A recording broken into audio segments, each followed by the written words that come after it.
If you're looking for a hands-on career in a competitive field, well, this is a great place to start.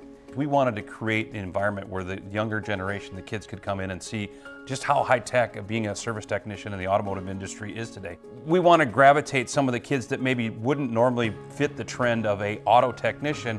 They might look at other industries and find out that, hey, this is high-tech enough that I'm interested in doing this, and I can work with my hands and work on cars, and how cool is that? The purpose of this grant is to provide interest, exposure, and skill development opportunities for students who are interested in the automotive field or automotive programs. It was actually a two-part grant that's called Pistons to Pathways, and what a better name to have for automotive students and automotive programs. Regionally, we were able to set up sites like this Fillback location here in Richland Center, also in Boscobel, where the kids can come to the site, learn from accredited mechanics, professional technicians, and get industry-related skills. We teach basic maintenance, so everything on the car, from oil changes to flushes to steering and suspension, anything that goes on with the car, just to get them a good start in knowing about everything on a vehicle.